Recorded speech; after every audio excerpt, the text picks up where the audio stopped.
arrancamos con un poco tu historia y después algunas preguntas que te hicieron los chicos. Bueno, Diego, como saben, es Product Lead en Instacart. Es una empresa de Estados Unidos que le invirtió Y Combinator y es una de las startups que más creció durante la pandemia. Desarrolla un marketplace para supermercados, pero ahora Diego nos va a contar un poco más.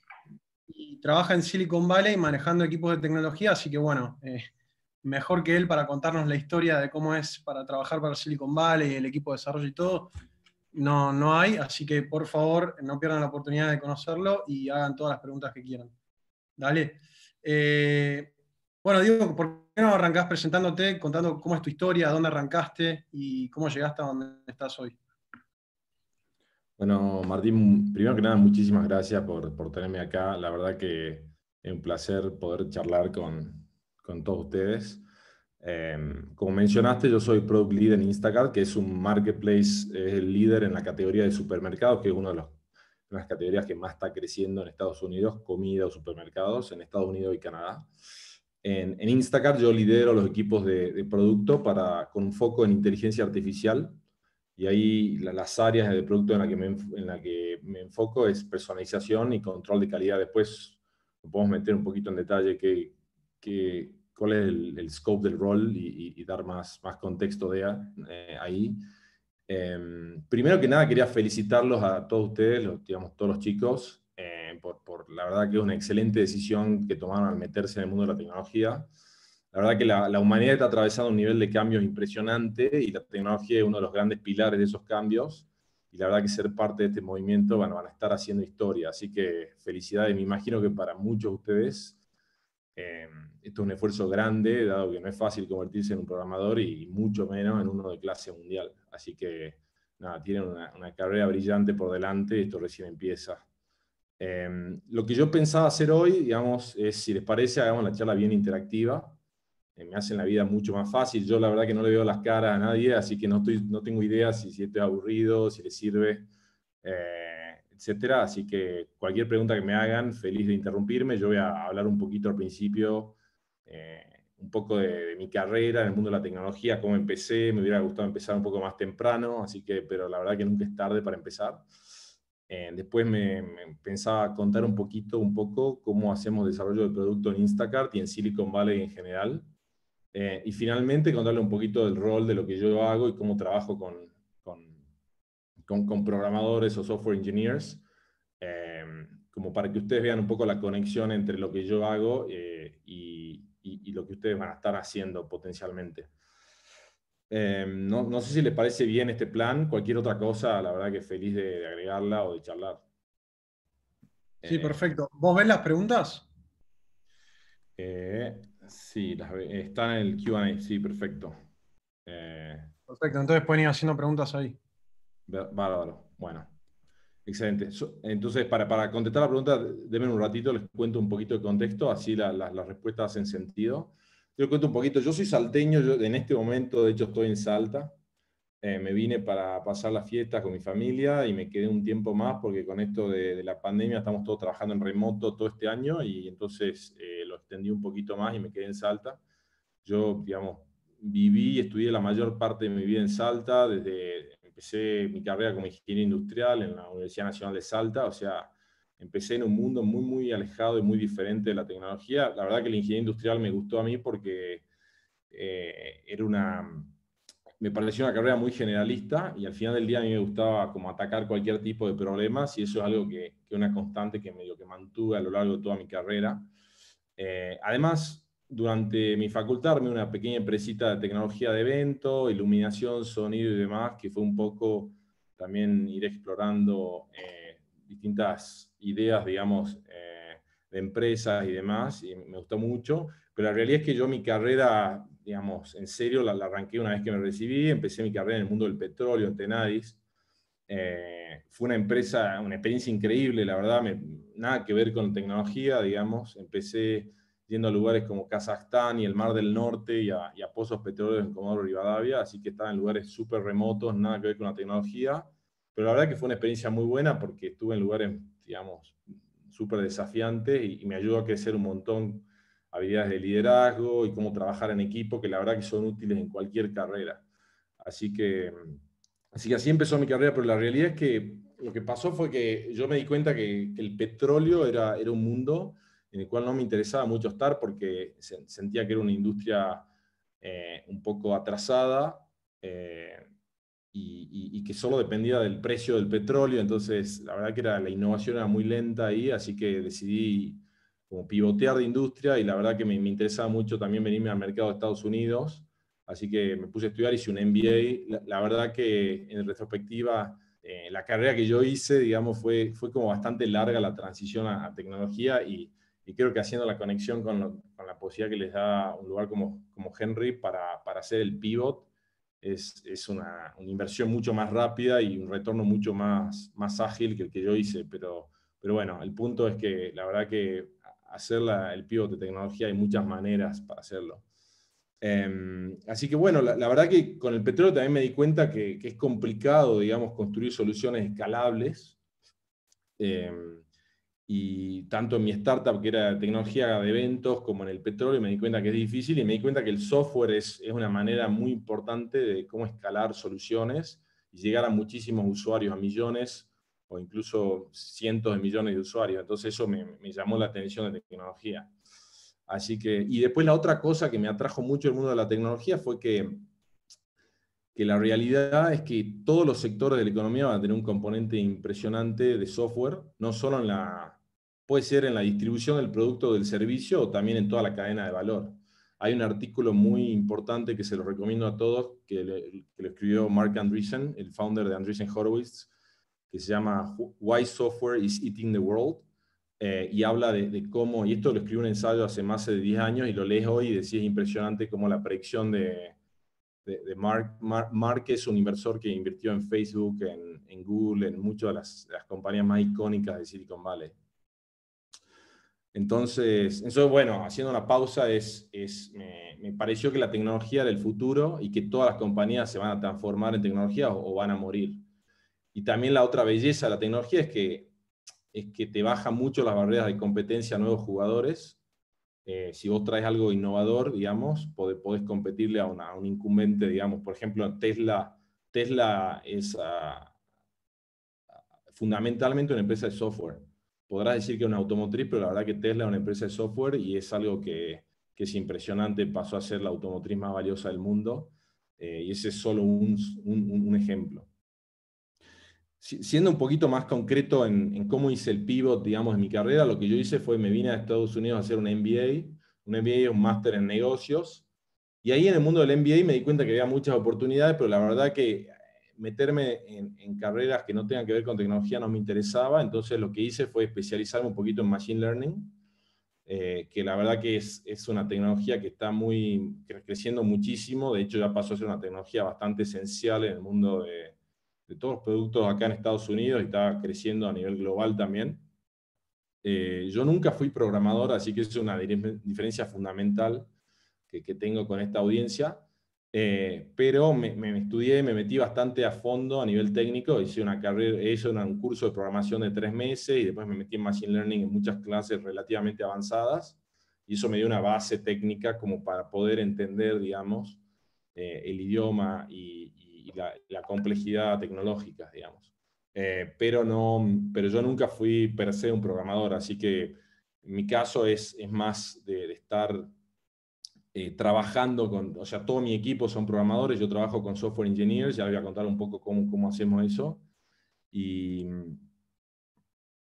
Pero la realidad es que meterse, digamos, en el mundo de la tecnología fue extremadamente apasionante.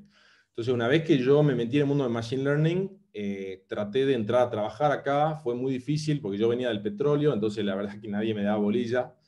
Hice 50 entrevistas en 2 meses, o sea, casi una entrevista por día, hasta que finalmente Walmart, que es el retailer más grande del mundo, me tomó para hacer una pasantía de verano. Y ahí en Walmart me tomaron porque tenía un background en operaciones, nada que ver con tecnología, pero a ellos les servía por la parte de logística de comercio electrónico, de e-commerce. Y entonces Walmart fue como mi primer paso. Entonces entré como por la ventana, si querés, en una compañía que estaba invirtiendo muchísimo en tecnología. Perdón. y ahí me di cuenta que podía construir productos de escala. Entonces lo que pude hacer ahí roté con distintos equipos de tecnología, estuve trabajando en supply chain, estuve trabajando en catálogo y estuve trabajando también en search, que son distintas áreas del mundo de tecnología allá.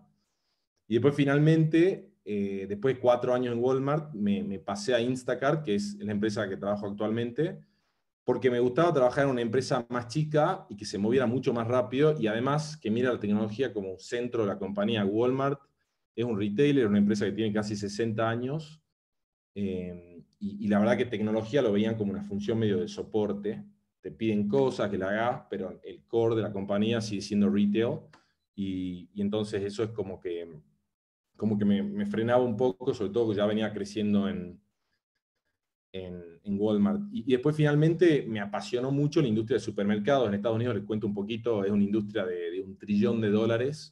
Para que tengan una idea, solo la industria de supermercados en Estados Unidos es más del doble del PBI de Argentina.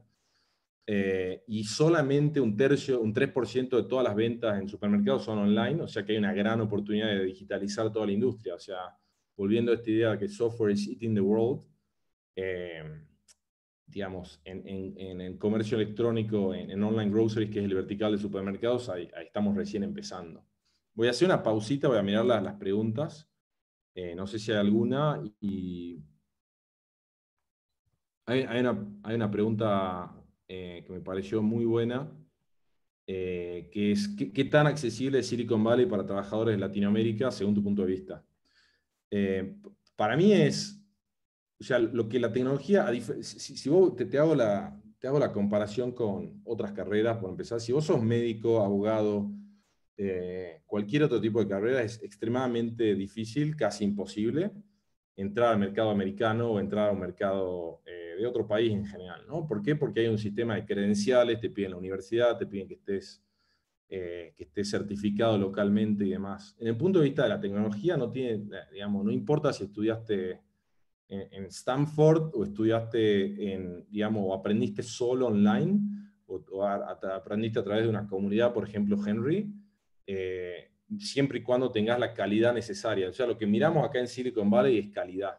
Y la manera en que medimos la calidad es con pruebas que son relativamente estandarizadas. Medimos, digamos,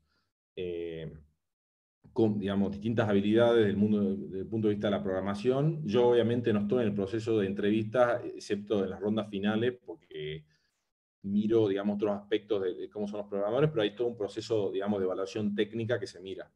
Es cierto que para ser completamente, ¿cómo decirlo?, justos, si vos trabajaste en una universidad reconocida, si querés, de Estados Unidos, como Stanford, como cualquiera de esas, es más fácil que te entrevisten al inicio que viniendo de Latinoamérica. Pero dicho eso, la manera que yo generalmente recomiendo llegar a Silicon Valley, o uno de los caminos que funciona muy, muy bien, es trabajando con empresas de Latinoamérica que sean más o menos reconocidas allá. Desde Mercado Libre, obviamente, Ualá o cualquier empresa de Latinoamérica que se esté mirando desde allá, eso ayuda mucho porque le da como un poco de validez. Y después ir haciendo contactos con gente que trabaje allá para que te den la oportunidad de entrevistarte. O sea, lo difícil, si querés, es llegar a la entrevista, pero después no hay ningún tipo de sesgo en términos de dónde venís. Si pasás la entrevista, entras. No sé si esto responde a la pregunta o si quieren alguna otra, algún más detalle. Hola Diego, ¿cómo estás? Yo no me había Santi. presentado, pero estaba sin la cámara y ahí justo prendí la cámara. Habíamos compartido un par de preguntas también, o sea, compartimos como un forms para que llenen preguntas, así que también tengo un par de preguntas. No sé si querés que arranque con eso o querés ir contando algo más y dejamos las preguntas para el final. Si les parece, lo que podemos hacer es, avanzo un poquito, un par de Dale, cositas más que le quería contar, simplemente para contextualizar un poco, perfecto. digamos, cómo lo veo yo, pero no me va a tomar mucho tiempo y después nos metemos en las preguntas de lleno, solo para Buenísimo, cerrar un genial. tema. La otra cosa que les quería contar es un poquito cómo hacemos producto en Silicon Valley, ¿no? O sea, cuando yo digo construir producto, acá en la jerga de Silicon Valley, cuando hablas de tecnología, hablas de producto. El producto al final es lo que el consumidor mira, ya sea una empresa o un consumidor final o lo que sea, es el producto, ¿no? Entonces ese intangible de producto y es un conjunto de cosas que pasan cuando vos construís un producto, ¿no? O sea, al final del día hay equipos de ingeniería, de diseño, ingeniería en la, digamos, le decimos ingeniería a los developers, o sea, en Argentina por ahí ingeniería tiene un concepto más broad de las carreras de ingeniería, acá en Silicon Valley los ingenieros son solamente los developers. Eh, Diseño y producto son las tres funciones que trabajan como una sociedad muy, muy importante para construir productos. Ahora, la realidad es que hay distintas empresas que tienen un distinto nivel de madurez en cómo abordan la construcción de tecnología, ¿no? Entonces, te puedo hacer una clasificación muy básica entre empresas tradicionales, empresas que fueron fundadas en otra época o que vienen digamos, de industrias que no son fundamentalmente de tecnología, como el retail que yo venía, o empresas que fueron fundadas sobre una base tecnológica desde el principio, independientemente de la industria de la que vengan. Entonces, el ejemplo, el contraste ideal en mi caso y de mi experiencia es Walmart versus Instacart, ¿no? O sea, la realidad es que las dos empresas están en la misma industria porque están en retail, enfocadas en supermercados. Walmart es una empresa que tiene 60 años e Instacart es una empresa que tiene 12. Entonces, cuando yo me fui a Instacart, a mí lo que me atrajo de Instacart es que el CEO de Instacart es un software engineer, o sea, eso es un gran dato, porque vos decís, ¿quién pasa a ser el CEO, digamos, de la compañía? Eso es alguien que estudió programación.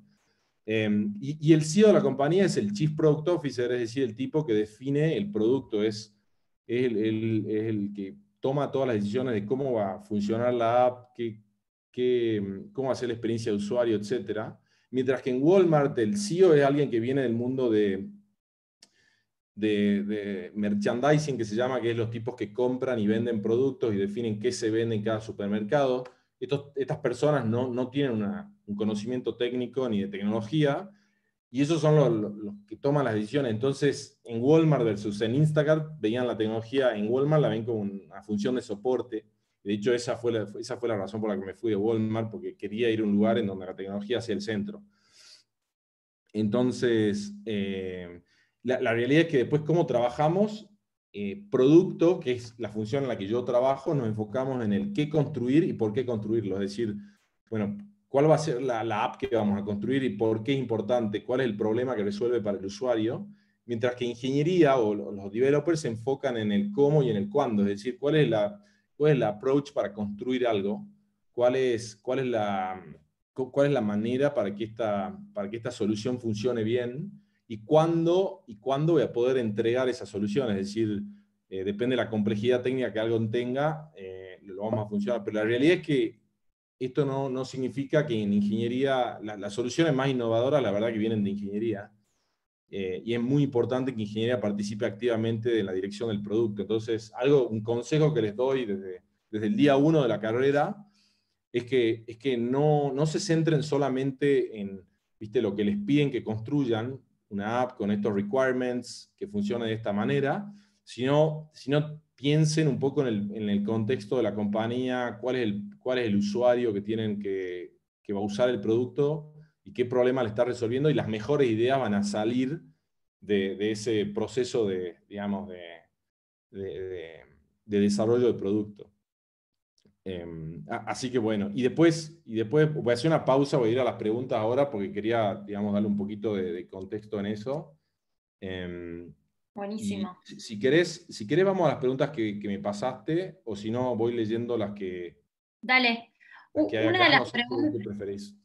Sí, una de las preguntas es, dice, ¿qué le dirías o qué le recomendarías al Diego de hace unos años que estaba recién arrancando? Qué buena pregunta. A ver, por un lado, la respuesta rápida es, me hubiera gustado haber descubierto este mundo mucho más temprano. Para no, digamos, siento que mi camino fue bastante largo en el mundo de la tecnología, o sea, estuve 4 años en el petróleo, después 2 años en un MBA, y recién ahí empecé a descubrir el mundo de la tecnología. Si lo hubiera descubierto mucho más chico, hubiera digamos, avanzado mucho más. Eso es la respuesta rápida y fácil, pero la realidad es que, por otro lado, todos los caminos, digamos, te enseñan algo, y entonces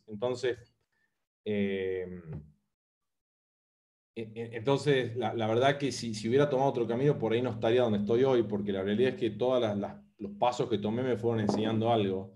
Entonces, le diría que lea más, que sea más curioso, porque la curiosidad es la madre de la innovación. O sea, entonces que lean sobre todos los temas, que aprendan todo lo que pueda.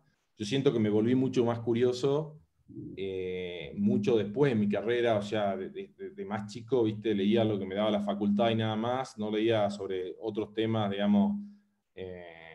O sea, hoy me gusta leer, no sé, la biografía de Leonardo da Vinci, me gusta leer la vida de Edison, me gusta leer la vida de innovadores, me gusta leer sobre historia.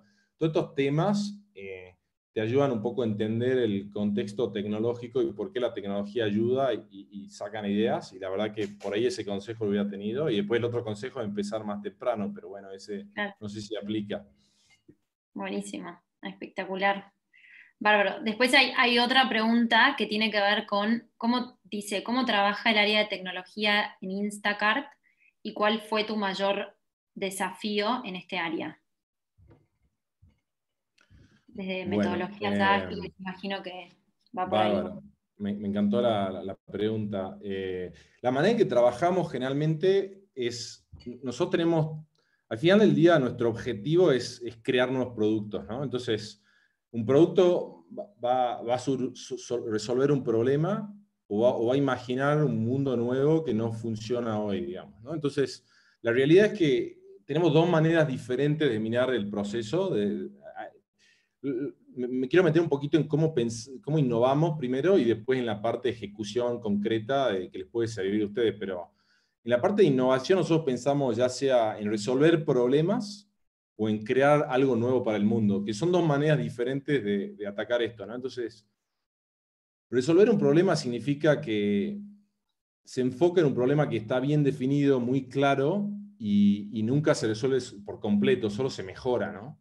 Mientras que cuando inventas algo nuevo, que es la otra manera de resolver problemas, de pensar y de crear productos, en realidad el mundo cambia y el problema ya no es relevante del todo. Entonces, te doy un ejemplo para que sea un poquito más concreto, digamos. Cuando uno mira al problema de los taxis, puedes pensar, viste, en una época que había malos tratos, o te puede haber dificultad de encontrar uno, o falta de transparencia en el precio. Pero Uber en realidad no creó una nueva empresa de taxis, creó un modelo nuevo completamente que hizo irrelevante a los taxis en muchos lugares. Inventó una nueva manera de transportar gente, pero también conectó pasajeros con conductores. No resolvió un problema realmente. Lo que hizo fue crear algo fundamentalmente nuevo, digamos. No fue una innovación marginal, sino fue una innovación completamente radical de alguna manera, ¿no? Entonces, por un lado, tratamos de aplicar ese proceso muchas veces. Instacart es otro ejemplo de algo que no existía.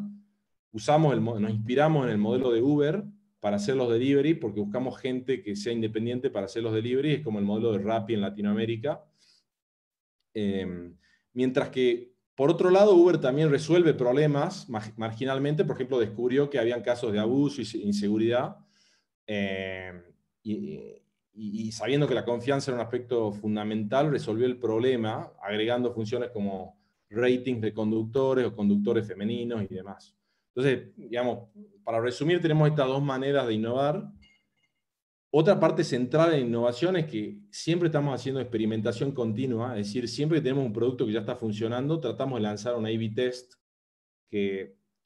tratamos de entender cómo reaccionan los clientes ante el cambio del producto y cómo evolucionan métricas clave, ¿no? Entonces, por ejemplo, lanzás el algoritmo de búsqueda de Google y después encontrás una nueva manera de presentar resultados y haces un A/B test y ver qué pasa. Entonces, es una otra manera muy importante que tenemos. Y siempre el problema del A/B test es que requerís tener cierta escala, entonces es más complicado en una startup, digamos, si tenés pocos clientes, por ahí no tenés una señal estadísticamente significativa. Y el otro problema de los A/B test es que son mejoras incrementales, no estás fundamentalmente cambiando el producto, pero la verdad que es muy útil. Y después, y después el otro aspecto fundamental es que, y esto es muy común en Silicon Valley, es que la manera en que nosotros planeamos, ejecutamos y monitoreamos progreso, que nosotros pensamos una estrategia, digamos, de 6 meses con ciertos objetivos muy concretos, por ejemplo, crecer la rentabilidad de la empresa, crecer la cantidad de clientes, mejorar la retención de los clientes y demás. Después bajamos esa estrategia a un roadmap de 6 meses más o menos, que un roadmap digamos, de alto nivel, es decir, no en tanto nivel de detalle, y después lo que hacemos es romper ese roadmap en sesiones de 6 semanas, en donde ya ponemos sprints de 2 semanas, en donde vamos ejecutando cada 2 semanas el roadmap, y vamos viendo cómo nos fue, y adaptando el plan a medida que aprendemos más, digamos. Y en el mundo de la ejecución, bueno, hay una sociedad muy grande entre el producto, ingeniería y diseño, en donde el producto escribe, digamos, le llamamos PRDs, que son Product Requirement Documents, en donde explicamos cómo queremos que funcione la feature en detalle. Ingeniería, a su vez, documenta cómo va a funcionar desde el punto de vista técnico. Entonces, el skill que es muy importante desarrollar desde muy chicos, desde muy joven en la carrera, es la habilidad de escribir de manera clara y concisa, para que todo el mundo entienda, sobre todo en este mundo remoto, en donde la gente, viste, por ahí es complicado explicar en detalle lo que uno quiso decir. Y bueno, y después utilizamos esos documentos para guiar este proceso. Obviamente se trata de tener, seguimos, digamos, principios agile, si querés, de irnos moviendo rápido y de ir iterando, pero somos muy flexibles, no somos muy fundamentalistas en las reglas del agile, o Scrum, o Kanban, o todas estas metodologías ágiles, no somos muy dogmáticos, digamos, en la implementación de esas metodologías. Excelente, no sé si eso buenísimo. responde la pregunta. Excelente, espectacular. Una cosa que quizás agregaría desde mi experiencia es que cuando uno lanza un producto, o sea, después de, digamos, desarrollarlo y de probarlo, también viene como mucho la parte del feedback de los clientes, y ahí es lo que vos decías, Diego, de cómo ponen el cliente en el centro. Entonces, como todo lo que es la review de los clientes y todo lo que es el feedback, creo que eso es súper importante para luego iterar, y de vuelta es como un ciclo que vuelve a caer, digamos, en el equipo de tecnología con queremos agregar, digamos, esta nueva feature, queremos modificar esto, y se vuelve a pensar como si le funciona al negocio y se pone en el roadmap. Como creo que eso del feedback también quizás puede sumar para la respuesta. Sí, completamente de acuerdo. El cliente, digamos, todo empieza y termina en el cliente, y entonces arrancamos tratando de entender quién es el cliente y cuáles son sus problemas. Lanzamos una solución, vemos si nuestra hipótesis era correcta o no, y seguimos iterando. Y hay muchas maneras de hacer esto. Con un startup muy chico, la manera de recolectar datos es con otro tipo de feedback a menor escala, con engagement, cuánto usa la feature la gente, cómo responde, cuándo vuelve, la retention. Cuando ya subís escala, ya podés hacer A/B test, en donde podés comparar, digamos, una versión 1 del producto con una versión 2. Y eso es obviamente post product market fit, que es cuando ya validaste que tu solución, digamos, funciona para los clientes a un mínimo nivel, digamos. Totalmente, totalmente. Después acá hay una pregunta de Mauricio que dice, ¿cómo es un día a día tuyo? Me habían preguntado lo de los desafíos en Instacart, y quizá la puedo tratar de conectar, hacer, digamos, 2 preguntas juntas. ¿Cómo era la pregunta original? ¿Cuál fue mi mayor desafío en Instacart? Si no me ¿Cuál fue equivoco. tu mayor desafío en el área de tecnología en Instacart? Mi mayor desafío fue cuando yo entré a Instacart. Un poquito de contexto y después respondo. Yo entrevisté en Instacart el último día previo a la pandemia. Es decir, yo entrevisté en las oficinas de Instacart, cuando la pandemia no había sido, digamos, completamente confirmada en todo el mundo, y la semana siguiente empezaron a cerrar todas las oficinas en Estados Unidos, ¿no? Entonces yo ahí tuve una oferta de trabajo rápido, y después empecé a trabajar en Instacart un mes después. O sea, entré en plena pandemia, en el pico de la pandemia. Cuando empezó la pandemia, y esto es información pública, está en artículos, así que no estoy estamos compartiendo nada confidencial, la demanda de online groceries explotó y se fue por el cielo, al punto que no podíamos absorber la demanda. Ni nosotros ni nadie, ni Walmart, ni Amazon, nadie. Todos los sitios de online groceries de Estados Unidos estaban caídos, no había demanda, querías hacer una compra, en una semana o en 2 semanas te llegaba, no habían slots, y el sitio además se caía, y además no había inventario. O sea, estaba todo roto, todo funcionando, y todo Estados Unidos pidiéndonos órdenes. Entonces, el primer desafío es tratar de organizar el caos. Nada anda, está todo roto, multiplicaste la escala varias veces, y entonces, ¿viste por dónde empiezo? Ese es el primer desafío. El segundo desafío es la ejecución. Ok, llegaste a estructurar, digamos, todas las prioridades, y trataste de entender, bueno, por dónde empiezo. Nosotros nos dimos cuenta que, ¿viste? que el site esté reliable y up and running era la clave de todo. Entonces, esto es fundamental en la ingeniería. Cuando vos creaste un site para un nivel de demanda, no es lo mismo que crear un site para otro nivel de demanda. Entonces, ¿viste? Escalar el sistema para que sea reliable para otra escala fue la prioridad número 1, y bueno, fue un trabajo impresionante, cross-funcional, de muchos equipos de ingeniería tratando de ver de aumentar la capacidad de servidores, de aumentar, ¿viste? Reducir el latency del sistema, todas estas decisiones para que el sitio funcione. Y después empezar a ver de dónde se había roto la experiencia de usuario. Por ejemplo, nosotros encontramos que, ¿viste? No había leche, no había papel higiénico, no había, la verdad que no había ningún producto esencial.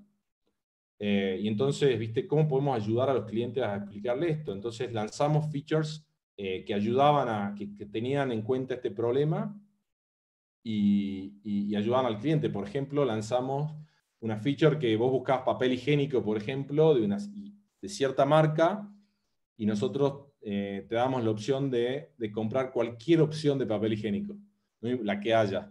Eso es como ser flexible en este contexto de mucha demanda. Y bueno, empezamos a lanzar features muy ágiles así, o features como, por ejemplo, dejar la orden en la puerta para incrementar el social distancing, ¿viste? De no tener que estar en contacto con la gente, de los delivery guys o de los shoppers, con los clientes.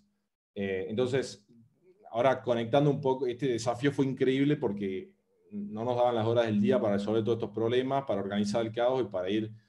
Y la verdad que nos movimos tan rápido que fue una oportunidad única, porque pudimos escalar la compañía y le ganamos market share a otros competidores como Amazon, como Walmart, que yo me venía de Walmart, me pasé a Amazon, a Instacart, y crecimos y pasamos a ser líderes en el mercado de Estados Unidos. Así que fue la verdad que un desafío impresionante.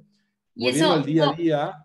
claramente Sí. eso es como un ejemplo, o sea, personifica un poco lo que venías diciendo antes, ¿no? De la flexibilidad, de cómo adaptarse, porque yo creo que, o sea, obviamente llegó la pandemia y como de la noche a la mañana cambiaron los roadmaps de producto, porque ahora había que hacer nuevas features, como estas 2 features que dijiste.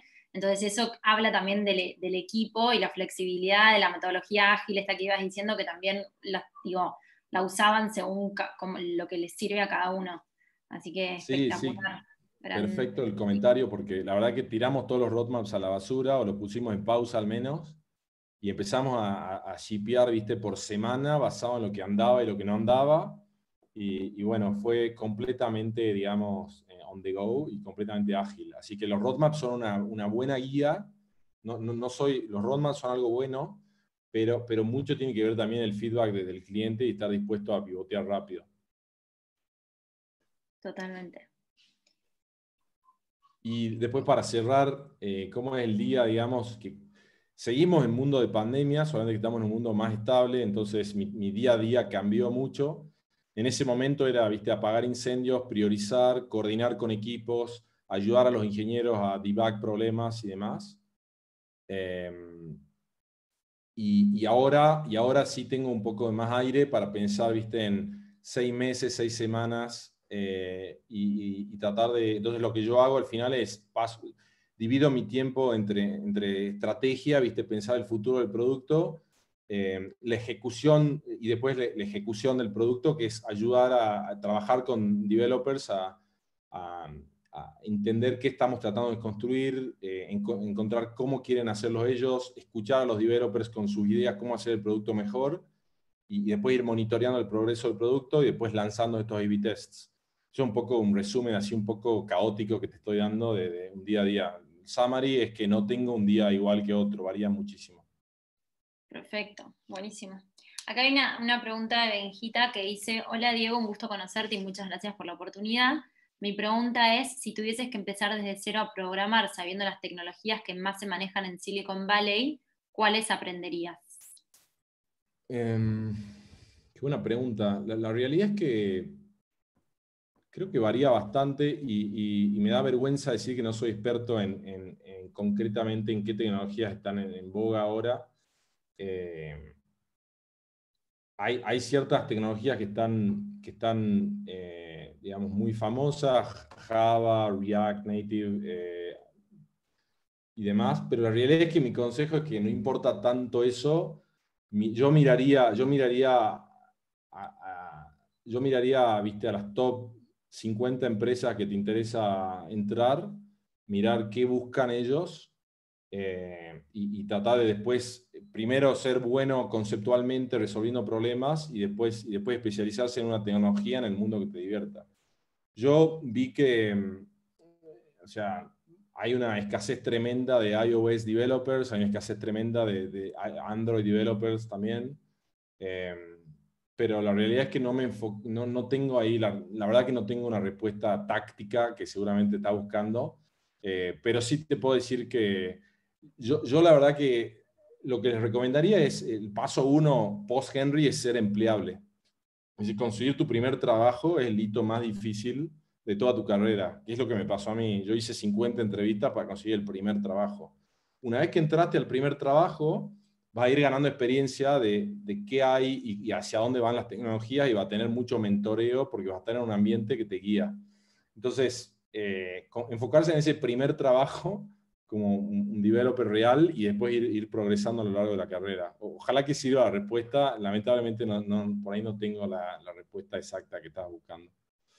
Y también creo que hay mucho, ¿no?, del tema de aprender a aprender, a cómo entender un lenguaje tecnológico, porque digo, esto evoluciona y es tan dinámico, la industria tech, que al final del día hoy es una tecnología, dentro de 2 años es otra tecnología, como las currículas en ese sentido, y desde Henry también, como nuestra currícula avanza y se adapta a lo que se va pidiendo, porque va evolucionando muy rápido y quizás la tecnología que se enseñaba hace 4 años no es la misma que se va a enseñar ni este año ni en 2 años, y como que cambia mucho. Entonces, quizás el común denominador de todo esto es, bueno, la capacidad de aprendizaje. Hasta incluso uno, cuando ya consigue un trabajo, incluso en ese mismo trabajo seguramente se tenga que poner a aprender otras tecnologías. Yo lo digo desde mi experiencia de haber trabajado también en compañías tech, donde quizás yo también trabajaba con equipos de desarrollo, que de repente era, bueno, ahora vamos a desarrollar esta mobile app en esta tecnología que quizás muchos no tenían experiencia. Entonces era como esto de el aprender a aprender y cómo hacer que los saltos sean como lo más suaves posible o soft posible entre una tecnología y la otra. Sí, correcto. Y por eso creo mucho en el modelo de Henry, porque en 4 meses aprendes una tecnología y va a ser después un proceso que por ahí repetías a lo largo de toda la carrera, mientras que si te estudias un computer science 4 años sin haber trabajado, Sí. viste, perdiste 4 años que podrías haber estado aplicando y aprendiendo y después pivoteando o aprendiendo otra tecnología. Así que la verdad que completamente de acuerdo con lo que decís. Buenísimo. Gracias. Después hay una pregunta de Micaela que dice: ¿cuáles son las principales diferencias en el proceso de selección entre Silicon Valley y LATAM, por ejemplo? Refiriéndose a entrevistas, a evaluaciones técnicas, etcétera. La verdad que me mataste con la pregunta porque yo estoy fuera de LATAM desde hace 6 años, así que no estoy en tema, y de hecho tampoco estoy tan en tema con los procesos, en el detalle del proceso de evaluación de programadores, y lamento no tener esta respuesta porque la verdad que era muy esperable. Lo que sí creo, lo que sí te puedo decir es que esto está muy público, digamos. y la otra cosa que te puedo decir es que Mercado Libre y todas las empresas de LATAM que lideran en LATAM miran mucho a Silicon Valley. O sea, yo te puedo contar que me llamó muchas veces el CTO de Mercado Libre, por ejemplo, a preguntarme cómo trabajamos acá, y eso no lo hace solo conmigo, lo hace con mucha gente. Entonces, ellos están mirando mucho lo que pasa acá, y por ende está bastante, no creo que haya tanta diferencia. Así que te puedo decir que en Silicon Valley y en Estados Unidos en general están muy maduros los procesos de selección, lo que implica que hay mucho material online para entender cómo se recluta acá. Entonces, cuando sabes cómo se recluta acá, podés inferir que también se recluta de una manera muy similar en Latinoamérica. Con la gran diferencia del idioma, probablemente, que veo que están preguntando mucho sobre el idioma. La realidad es que el idioma es muy importante. No hay una respuesta más suave, digamos. El inglés hay que aprenderlo. Hay tolerancia, nadie espera que tenga una pronunciación perfecta, ni mucho menos, y en el mundo de vista técnico es mucho más fácil aprender inglés porque es mucho más estructurado y tiene que ver, y mucho más simétrico con el español, mientras que si estuvieras en una carrera literaria o de actuación sería mucho más difícil. Entonces el inglés hay que aprenderlo y no hay, digamos, no le veo atajo a eso. Sí, sí, tal cual. Acá Germán Morén dice, soy ingeniero civil especializado en oil and gas y gracias a Henry, software engineer. Al igual que vos, estoy transitando el cambio al software y me atrae tanto porque no tiene techo y es sinónimo de futuro. ¿Qué nivel de inglés es necesario para las entrevistas de cualquier empresa de Silicon Valley? A nivel, ¿qué? O sea, nivel, creo que pregunta. Sí, a ver, y digamos, la realidad es que tenés que tener un muy buen nivel. No sé qué benchmark te puedo dar. Un nivel relativamente avanzado, proficiency de inglés.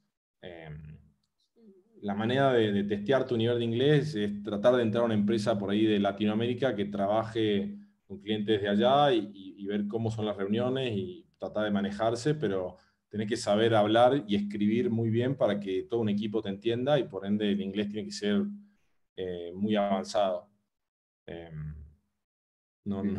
Digamos, no hay yo apuntaría a aprender constantemente el inglés.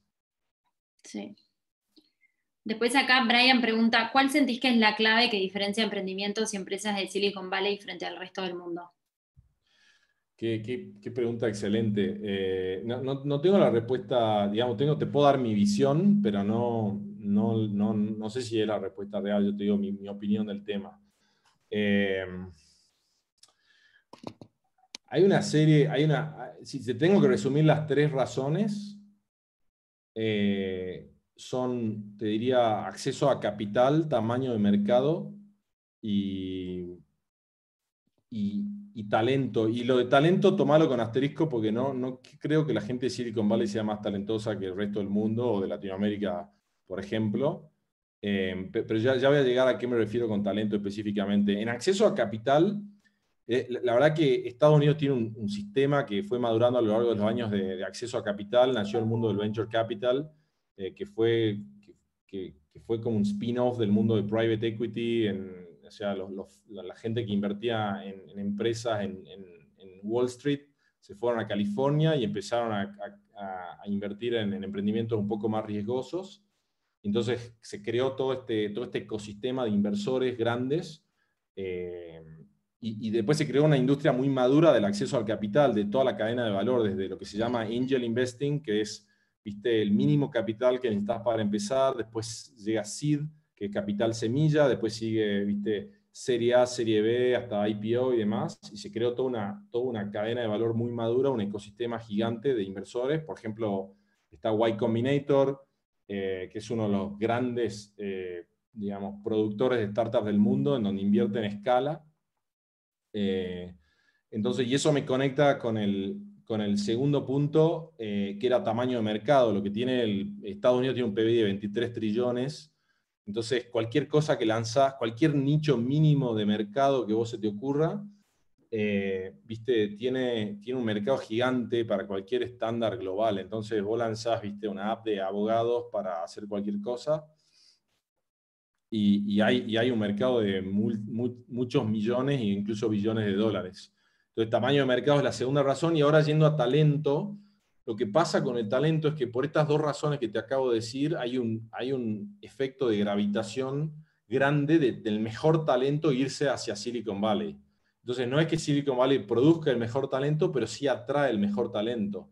De hecho, el hecho que todos están preguntando por Silicon Valley y no por otros hubs tecnológicos me dice que todos se quieren ir a Silicon Valley y por ende Silicon Valley tiene la ventaja de poder, viste, tratar a buscar los mejores. Y eso genera un efecto, viste, una power law distribution de que atrae los mejores y los mejores, viste, tratan de seguir creciendo acá. Y bueno, y eso genera después nuevos startups, porque la realidad es que después, te doy un ejemplo, Instacart acaba de lanzar un sindicato de angels, de empleados y alumnos de Instacart, que son todos empleados actuales o pasados, y nos permiten invertir en startups de alumni de Instacart.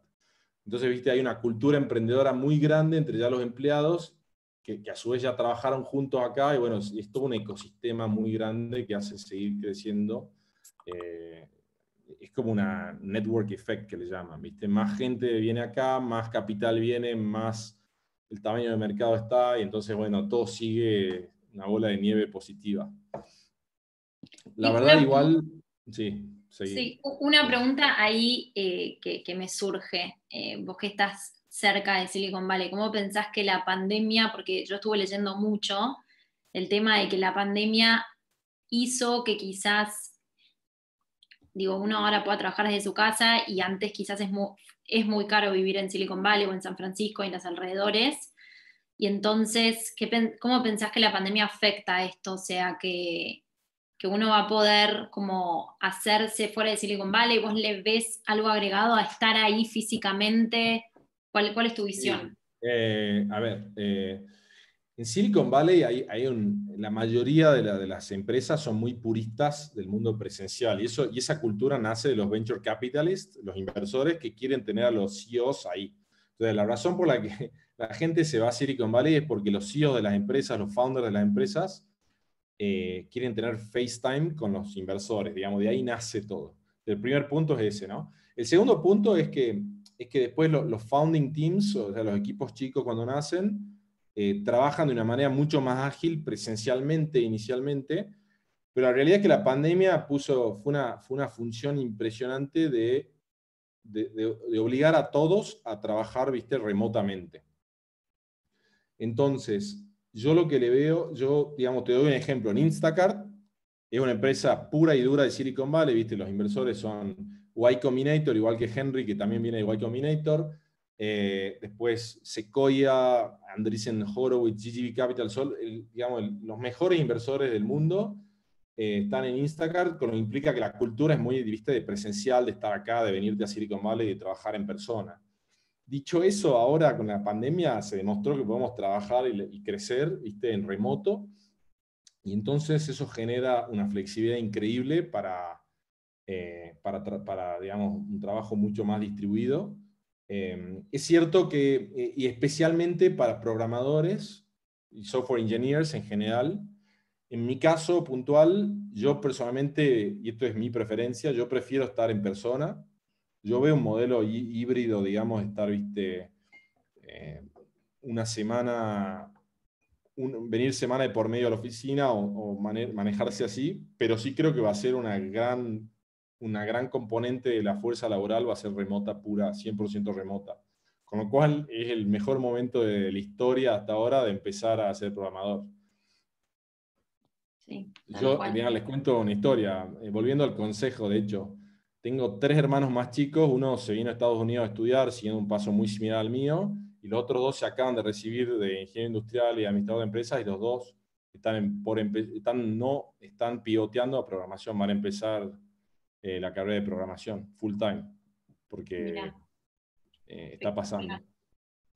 Buenísimo, sí, tal cual. Después hay una pregunta de Luciano que dice si podés explicar el concepto de A/B test como for dummies, como si puedes explicar bien cómo hacen A/B test y cómo lo hacen en Instacart. Sí, buenísima pregunta. Básicamente el concepto de A/B test es una manera, básicamente una prueba matemática de saber si un cambio de producto es positivo o negativo para el producto, para la experiencia de usuario y para la app, por ejemplo. Entonces en Instacart o en Amazon, voy a hablar de Amazon o Mercado Libre, que por ahí la conocen a la interfaz de usuario mejor. Tenés un algoritmo de recomendación, por ejemplo, cuando vos vas a una página de producto de una televisión en Amazon, abajo te sirven People Also Bought, que son algoritmos de recomendaciones. De hecho, yo lidero la parte de personalización, que es muy similar. Entonces, en A/B Test es comparar dos experiencias de producto diferentes y ver cuál performa mejor. Entonces, imagínate que en la página de Amazon, en el momento que se lanzó la item page, que se llama, no había ningún tipo de recomendación de producto. Entonces, y en la nueva versión vos decís, la verdad que quiero construir un algoritmo de recomendaciones, creo que esto va a aumentar las ventas, va a aumentar ciertas métricas. Por ejemplo, sí, el average order value puede ser una métrica importante en comercio electrónico. Entonces lo que haces es, a todo el tráfico de usuario que viene, o sea, todos los clientes que abren Amazon por primera vez, se los divide de una manera aleatoria y se los manda a unos a la experiencia A y a otros a la experiencia B. Entonces Luz va a ir a ver la página de Amazon, digamos, sin las recomendaciones, y Diego va a ver la página de Amazon con recomendaciones. Y así a escala. Entonces es importante la escala. Cuando vos tenés escala, después vas a ver, podría pasar que las recomendaciones, no sé, distraen al usuario y no te terminaste ni siquiera comprando la televisión. Entonces, la verdad que el algoritmo de recomendaciones no sirvió, no ayuda. O podría pasar que la gente se compra la televisión y además se compra los accesorios para la televisión. Y entonces, en ese caso, la métrica, ¿viste?, de ventas, de ventas por el ticket promedio o cualquier métrica de comercio electrónico se va para arriba, y así concluís que el examen es exitoso, digamos. Obviamente esto es una simplificación, hay un montón de cuestiones, digamos, estadísticas para asegurarse de que no te estés mintiendo, que no haya ruido, que no sea aleatorio, pero en general ese sería el concepto de A/B testing. Perfecto, espectacular. Después hay una pregunta de Marco que dice, por un estudiante de ingeniería industrial que quiere introducirse en la industria de la tecnología y software, ¿realizar Henry es una buena decisión? Para mí, o sea, para mí depende mucho de qué quieras, cuál es tu objetivo de carrera, ¿no? O sea, mi respuesta rápida es sí, pero déjame, digamos, pensarla un poco mejor. Entonces, como ingeniero industrial vos ya tenés una base de oportunidades de carrera que podés acceder, y un mercado al cual podés acceder. Por ejemplo, podés acceder probablemente, supongo que estás basado en Argentina, al mercado de empresas en Argentina, y a ciertas industrias en donde se requieren ingenieros industriales. Cuando vos estudiás programación, con ese background de ingeniería industrial, y esto aplica a cualquier carrera profesional en general, vos estás ampliando tus horizontes. Es decir, por un lado, tenés un trade-off viste, por ahí si sos más senior en ingeniería industrial, tenés que empezar de cero, porque como programador de Henry vas a empezar como junior developer, vas a hacer lo básico de lo básico, pero después tu techo de carrera por ahí es diferente, porque te abriste a no solo el mercado de Argentina, sino al mercado de Latinoamérica, y después, cuando seas world class, al mercado mundial. Entonces, yo supongo que si tu objetivo de carrera es crearle opcionalidad a tu carrera para tener muchas alternativas y te apasiona la tecnología, me parece que es una excelente decisión. Me parece que, como dije antes, todas las industrias del mundo van a tener tecnología, ya sea en su funcionamiento, en su distribución o en su cadena de valor, y por ende vos después podés decir, mira, a mí me gusta cualquier industria, la educación, me gusta la agricultura, me gusta el retail, te vas a la industria que querés y vas a tener muchas opciones. No conozco más de tu caso, pero yo les recomendé a mis 3 hermanos concretos que no hagan sus carreras y que empiecen la carrera de programación, si eso sirve de algo. Tal cual. Y hay una pregunta que dice, ¿qué tecnologías esta, como para ir cerrando, porque ya nos estamos pasando del horario y no te queremos sacar tiempo, hay una pregunta que dice, ¿qué tecnologías se usan específicamente en Instacart? Y si están contratando desarrolladores. Te puedo contestar la segunda mejor que la primera. La primera voy a hacer agua igual que la pregunta similar que me hicieron. Sí. Estamos contratando muchísimos programadores, o sea, es impresionante la cantidad de programadores que buscamos.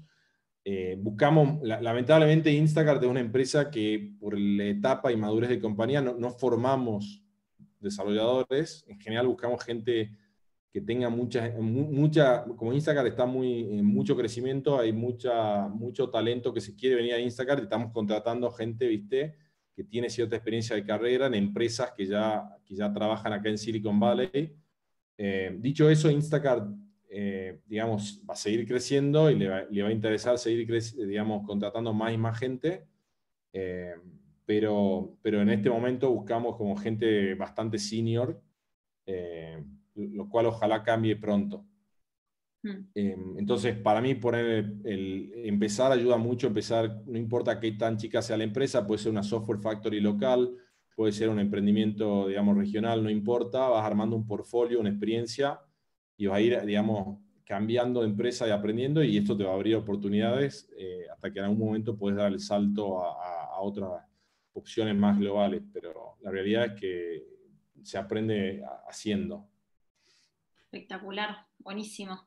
Bueno, Diego, la verdad que de parte de todo Henry, agradecerte por tu tiempo, súper claro todo lo que nos contás, la verdad que tienes una experiencia increíble y que inspira muchísimo, así que de nuestro lado agradecerte mucho por tu tiempo. Para los Henrys grabamos esta charla, así que la vamos a compartir también. Y Diego, también supongo que, no sé si querés dejar algún contacto por si alguien te quiere escribir o hacer alguna pregunta que haya quedado, también eso quizás podemos hacer. Sí, les puedo pasar mi contacto, me pueden buscar en Twitter o LinkedIn, y nada, y seguimos charlando. Mira, yo soy apasionado, digamos, de reclutar gente. Hay una crisis muy grande de trabajo, entonces a todos los chicos, viste, que están empezando, les recomiendo meterse. En realidad no importa la edad, la realidad, pero cuesta por ahí más a gente más grande, pero no, la edad no es una barrera para nada. Así que me encanta lo que hacen y felicitaciones por todo el proceso. Me enteré que abrieron la carrera part-time, yo lo sigo de cerca, la verdad, porque estoy muy alineado con la misión de Henry. Muchísimas gracias, espectacular. Bueno, Diego, la verdad que increíble la charla, te agradezco mucho, y si querés dejar tu Twitter en el chat y tu LinkedIn, así lo podemos tomar. Yo igual también ahora lo comparto cuando comparta la charla grabada. Pero genial, ahí está, buenísimo, bárbaro. Bueno, Diego, que sigas bien. Gracias a vos por tu tiempo, que sigas bien y estamos en contacto. Bueno, perfecto, gracias, hasta luego, un placer. Gracias a todos los Henry.